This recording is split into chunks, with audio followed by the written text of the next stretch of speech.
Welcome back. This is the morning show here on Signature TV. Charles here. Hope you're good. So we're switching gears to talk about something quite important. I mean, we have spoken a whole lot about creating wealth. I mean, some few years back, when you talk about wealth, you're talking about maybe doing real estate, maybe basically buy lands in one place and maybe living it for a long time so it could, appreciate. Some others who want to do business. But these days, when you talk about leveraging technology, to make money, there are a lot of people who are on this space who are making a lot of monies, but it does look like Nigeria hasn't scratched the surface. We have with us live in the studio, not necessarily the studio, on the Zoom platform, all the way from Canada, engineer Somtochukwu Mbelu. He is an AI ethics and data governance expert. He would speak to us about leveraging technological innovations for wealth creations. Somtok, are you there? Good morning. Yeah, you. Okay, I really don't know what platform that you use, really. I really don't know what platform that you use. I mean, there are several platforms that gives money these days. There are people who are on YouTube. There are people who are on TikTok. There are people who are on Facebook, even though there are people who have said clearly that they don't know how to go about these things. But again, you just have to learn it through. But again, there are so much monies in technology that most Nigerians are not really leveraging. We want to talk about how Nigerians can leverage it and how our government can even assist in doing that, and what can people start doing in this regard. Engineer Somtochukwu Mbelu is an AI ethics and data governance expert. Good to have you. Thank you for joining us. Good morning. Good morning. Can you hear me? All right, Somto, I can hear you. Thank you for joining us. How do you do today? I'm doing well. Just to correct, I'm not an engineer, so I think that's an error. Um, and the information provided, but I'm happy to be here once again. How are you doing, Charles? It's been a I'm while. fantastic. Many thanks for joining us. Straight to the point. I hear these things a lot, that Nigeria hasn't scratched the surface of what technology, the wealth in technology could give. Why hasn't Nigerians or Nigeria as a country leveraged the opportunities that is inherent in technology?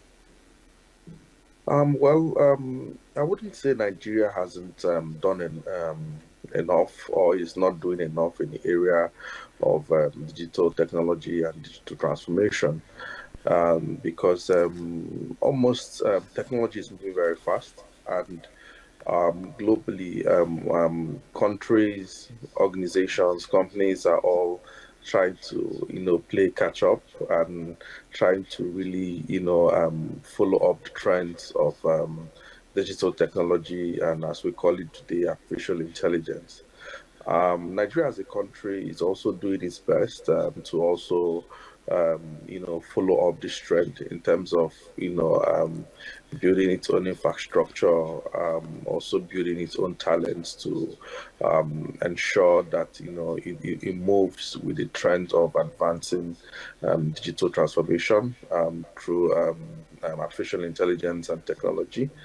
And I must give it to the young, vibrant, honorable minister of technology, who you could see is doing absolute, I think, Minister Boson, who is doing an absolute, amazing work in terms of, helping and supporting, building young talents on various government initiatives, and I can see this is not only what is happening in the federal level, it's also being cascaded to the states level too. Yeah, and you could also see what happened in Enugu State, 6 days ago on the Coal to Code, conference, where they're advancing conversations around using technology to advance the economy and to, of course, boost employment and all that. All right. For you, what are the several platforms that are easy to engage that someone could start at least making monies? Oh, interesting. There are a lot of platforms, right? And it depends on the type of technology one is working on, right? And of course, we could also see take to the aspect of media, content creation, where you could see that most young people now are content creators, Facebook, Instagram, TikTok. We could also see the rise of gig workers. Many years ago, there was nothing like content creation. There was nothing like the word buzzword influencer. We could also see that this is also adversely affecting our traditional media organizations, right? Where most of these advertorial gigs are now pushed to these influencers, and most of these influencers, are young people who are, producing content, for our companies, small scale businesses, and big organizations, and we could see how this has created a huge employment for this set of young people. Moving forward from that, we are also moving to the era of, like I mentioned, move deeply into artificial intelligence, where now you have, people who work remotely. So you can be in your village, either in Ngo or Udi, and you're working for a global company in the US, or you're working for a global company in London, or somewhere in Japan, either as an executive assistant, online assistant, or you're working as maybe a data analyst, or you're working as a project manager, different tech positions that that have provided opportunities for young people, to make global impact, from anywhere in the world. 5 years ago, 10 years ago, things like this were not really possible. All right, you could also see that it's really engaged our young people. And the amazing thing about these opportunities is that you don't need to, be extremely educated.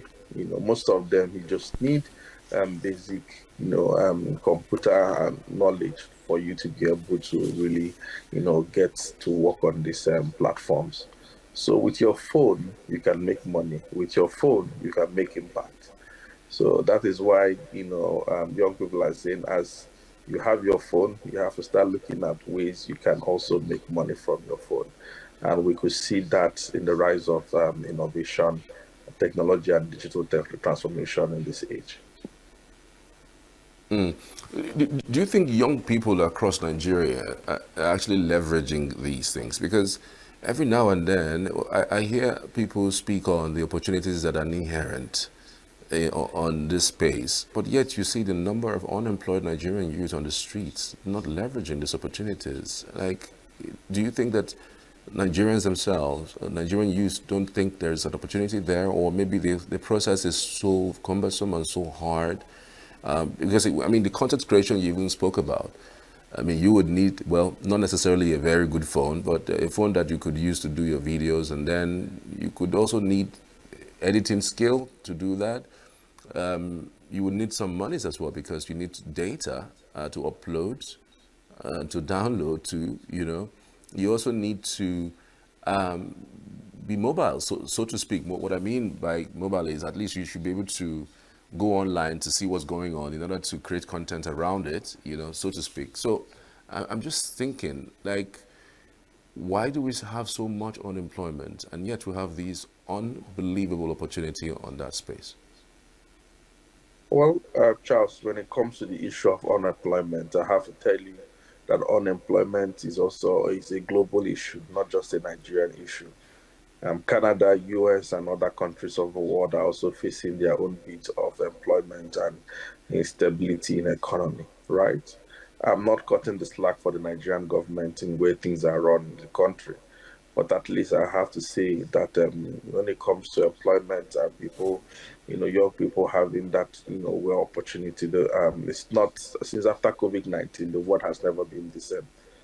Also, issues around having young people having access to, telephone. Who are those young people who are always commenting and, making some hideous content online or chats and all those platforms? The same young people, right? So I don't think it's also a lack of not having access to these telephones or the data. I think it's also a thing of focus and change and also transforming or changing the mindset of young people to say the same phone you're using to for leisure, the same phone you're using to while away time can be used to make money, right? Because Nigeria has the largest, amount, at least I must say, going to have largest amount of young people or young people under 18 in the world, right? And I must tell you, you'd be amazed the number of mobile penetration, mobile access or internet access these young people have in their hands. But the question is, what are these young people doing with this telephone or these platforms?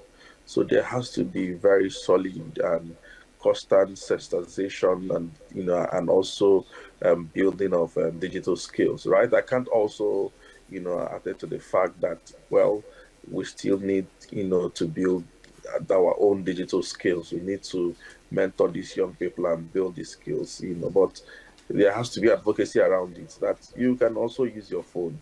You can also learn these things online. You have YouTube. There are platforms on YouTube you can join and you could learn different skills. So the question is, we have to start talking to our young people to say, with your telephone, you could do a lot of amazing things. So instead of using it to go the other side or do things that are unproductive, you can also make money with this telephone. What role do you think that the government policies can play in helping, with leveraging these opportunities? Do you think that their policies are working? And what should they be tweaking? What should they be doing? I understand that this current administration had some sort of meeting with the Meta group about how easy it will be for Nigerian youth to get monetized on Facebook. But even at that, you really don't see that much, in that regard. What policies specifically should we be developing? The current one is it working? And what role does the government have in this regard? Um, well, I think that government should make conscious effort to develop policies that reach the people. Nigeria has one of the finest policies. They make one of the finest policies, but the question is, how are those policies being implemented? At common man on the street, do they feel these policies? Right? These are the questions we need to start asking ourselves. I'm also a strong advocate. I could see what the executive governor of Enugu State is doing, rebuilding recreational centers that have been there many years ago, abandoned in different localities, so young people can have access to those recreational centers, right? I think one at Bidright and one at different places in the city. I also advocate as we are building those hubs, it's good that we start building libraries and start designating those libraries as hubs, right? And not just designating them as hubs, helping access to provide them with some technical, provide them with computers and digital facilities, so that young people who do not have access to technology or no access to things that can come there and use those facilities. Here in Canada that I stay, government have nice libraries for different municipalities, and these libraries are equipped with different digital digital equipments. And you don't need to have money to access these things. You don't need to pay money to access them. Already as a citizen, you can go there and access these platforms. Either you borrow any digital products, you could use the computers for free, use the internet for free, and borrow books for free. So I think these are things, kind of policies that we have to start looking at. How do we start, building libraries, in different municipalities? Enugu State, for example, now the new mayor who the mayor of Enugu North, right? So these are things that young people like, Ibaku should also be thinking about. How do we start, Honorable Ibaku start thinking about how do we start setting up, hubs or even libraries so that people in those co-locations, can come to these places and access books, access digital equipment and facilities, and also trainings too. So this will make it easy, for people to also access this, technological facilities and also trainings. And I think I also say the same for the federal government too, right? That they should start looking at things like, I know they have programs. I think one MTT program, like that they're running for that. They are running in states where young people can have access to different digital skills and tech skills. So, like I said, Nigeria has one of the best policies, but we have to, work and ensure that these policies work for the common good of everyone, for the man in the street. Let's not stop reading them on books, but let's start having access to them. We're still a third world country, and sometimes some of these barriers come up. Issues of power, issues of internet access. You mentioned the number of penetration, as the case may be. Do you think those barriers, are tenable, are something that we must overcome in order for us to be able to access more tools, to do other things? Yeah, of course. Of course.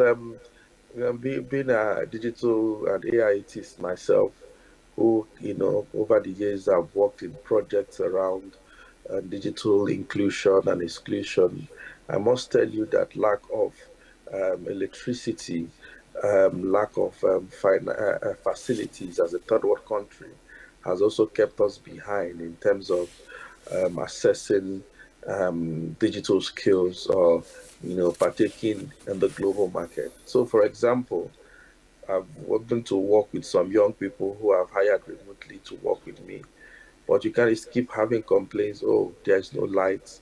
Oh, there's no light. But well, other people around the whole world already have lights, and they are working 247. In fact, that is not an issue to them. So you can see how that particular issue is solved, and young people in Nigeria are being left behind. They are still thinking about electricity. They are still thinking about a whole lot of things, right? Probably of course, lack of good transportation. You know, you can even put it access to Medicare because all these things are interconnected, right? Someone is sick who does not have access to healthcare. He can use all the home money he has saved, to access healthcare. Because no health insurance, and the person also do not have lights, cannot afford, the high cost of electricity, or even the electricity is not available, you know, and probably the whole money he has made is used to buy fuel for the generator. So, I said the problem of underdevelopment are kind of, interwoven. And I must say that Nigeria should look forward to look at inwards and see how do we solve these little issues, because these are issues that have bedeviled us in terms of, developing, and, Nigeria standing shoulders to its peers globally. And globally, other tech people are talking about AI agents and all that. Where are our people in terms of, those conversations? So I agree with you, Charles. Nigeria being a third world country, still talking about issues of lack of electricity, talking about issues of lack of access to quality and affordable healthcare, and poor governance. These are things that are keeping us from progressing as a nation. Yeah. Now, how do you think we can build a digitally, literate workforce? Because I also understand that even in schools these days, the curriculum doesn't even align with today's realities. We still have institutions stuck up on old ways of teaching. We still have institutions stuck up on old ways of doing things. I mean, given that things are changing by the day, The advent of AI is making work a little bit easier than normal. And in fact, before you even bring up a topic, somebody has already written it up or already on AI, and then you wonder whether really the advantage that AI is bringing to bear, whether it is going to in some way diminish our ability to think through for ourselves or use our brains in doing things. But beyond that, do you think that our institutions must start leveraging a new style of teaching that would, you know, affect the way and manner, the world is changing? Yeah, I agree. I think that Nigerian schools or university to start looking at how do we revamp our curriculum, to meet today's global needs in terms of technology. How do we ensure that what is being taught in school reflects is a reflection of what is happening globally. Nigerian university and education systems should catch up with what is happening in technology now, right? And that is only way we can also build young people who just are not just graduating with certificates, but are graduating with the right skills to compete with the both local market and in global market. How do you think we can also leverage technologies in traditional activities like agriculture, manufacturing, and even in our medicines? How do you think we can leverage technology in improving, what we have there? Well, the only way we can leverage technology is to ensure that government has to do the right thing. I have to say that government has to do the right thing because if our tech people do not have access to electricity or basic information or basic needs, they can't function well, right? Digital technology plays a very huge role in agriculture, in medicine, in entertainment, in different spheres of the economy, even in export, right, and import.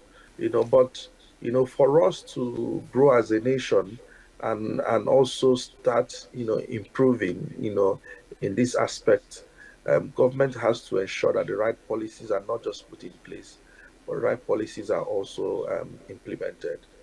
And also, as we're also building this technology, it's also important that government has to start looking towards ensuring that this technology also works for the good of everyone, ensuring that this technology are not just being designed in such a way that they are being put out to make money or to just have this capitalist undertone. We have to start also thinking as we are building digital technology and artificial intelligence. It's also important that we have these platforms designed and being built responsibly, ensuring that it encompasses the needs of aspiration of individuals and people who will use it. I still believe that Nigeria is on the right track, but government still has a lot to do in providing and promoting and enabling an environment for young people to be able to take their place globally in advancing digital technology, for wealth creation. And also for us as a nation, if you also call as a nation, also come in security, we also know the role of technology in building security infrastructure and architecture, right? So it's very, very important that the country, puts in more effort in terms of investing and putting in money. Money is important. You can't build technology without money. Globally, countries are putting in money. Recently, yesterday, I put on my LinkedIn page, the new Prime Minister of Canada, for the first time, I think, in the world, has the first Minister of Artificial Intelligence. You could see that's the forward-thinking nature. And these are the conversations and things we start looking at thinking towards. Now, on a final note, if you were to advise, a Nigerian youth on what the easiest way to make money is online, Hmm. legitimately, what would you advise them to go upon, and how do they go about it? Just talk us through it. Well, I can't. Not nothing in life is easy, right? I'll not be among the people that pushes technology or building tech skill as very easy as when you just as walk in the park. You have to put in a time, you have to put in the effort. First, I say, search for what you love doing. Do you like, in the area of media, right? You like creating content. You could learn those. There are a lot of people on YouTube. You could follow their pages to learn how these things are done, right? Are you good with data science? You want to get into data analytics, project management, Scrum, Agile, different facets. So whatever you want, the internet is there for you. The internet has all information you need. And we also have soft our generative AI platforms like the ChatGPT platforms, Grok, and all these online generative AI platforms. You can go to these platforms, and ask them questions. They'll give you step by step guide on what you can do, to be able to learn any skill you want to do. But I have to say something. Whatever skill you want to learn, you have to be consistent. You don't expect to go in today and everything works. You have to give it time. Some take 6 months, some take 1 year. But if you put in the work, stay consistent and keep pushing, one day you will break through and you'll be happy you'll be able to learn that skill. And you'll be able to compete with other young people globally. Nothing good comes easy, but with consistency, you will be able to learn those skills and make money off it. And also, of course, impact your country and your environment positively. Absolutely. Many thanks, Engineer Somtochukwu Mbelu. Many thanks. We truly, really appreciate your insights on the program this morning. Yeah, thank you very much. And nice joining you once more, Charles. Signature TV. News in your pocket.